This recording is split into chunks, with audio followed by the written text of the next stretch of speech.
Yes, my name is Damandeep. I am making a video for activity 4B and I am playing role as a AHA1 and he is playing role as a AHA2.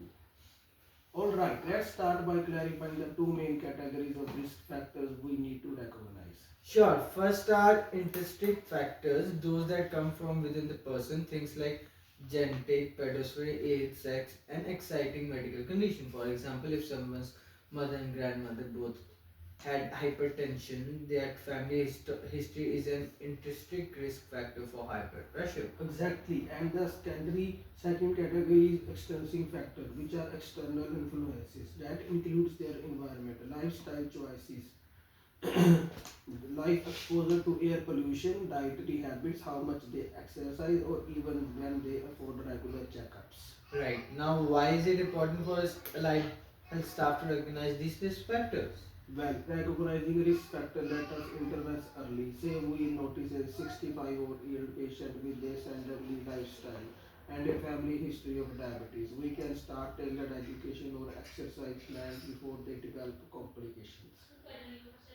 And that ties into personalized care. We can customize support to their unique profile rather than using one size fits all approach. Plus, it helps with the resource allocation. If we know who's high risk, we can prioritize home visits or additional follow ups with those patients. Ultimately, all that leads to improved outcomes, fewer hospital admissions, better quality of life, and so on.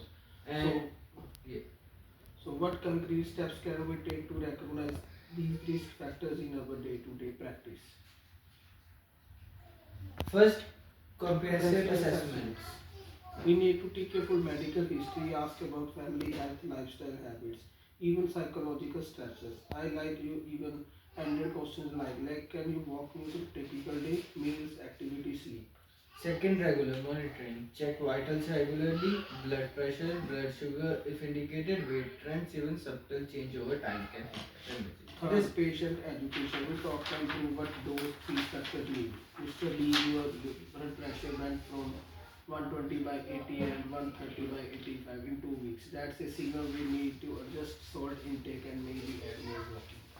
Fourth, interdisciplinary collaboration. We loop in the dietitian, the physiotherapist, the social worker if needed.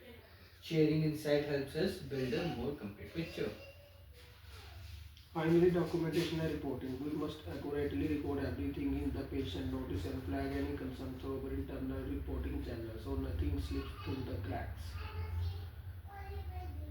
Great summary. Shall we roll back a quick snippet where and the patient and you demonstrate identifying risk factors? Yes, let's do it. Hmm. Good morning, Mrs. Patel. I see from your file you are 70 and have a family history of heart disease. Could you tell me about your daily activity levels and diet? Well, I'm mostly sit at home reading or watching TV, and I tend to have salty snacks in the evening. Thank you. Your age and family history are increasing risk for cardiovascular issues and a secondary lifestyle plus high star intake are intrinsic risks. I am going to note these in your care plan and arrange a referral to our dietitian as well as set up a gentle walking plan for you. How does that sound? That sounds helpful. Thank you for explaining it so clearly. That's felt natural, active listening, building on the information and make a specific plan. Agreed. I think this covers all our required points, characteristics of risk factors, their importance, and the steps we take. Let's write this up in our session notes. Yeah, thank Thank you. you.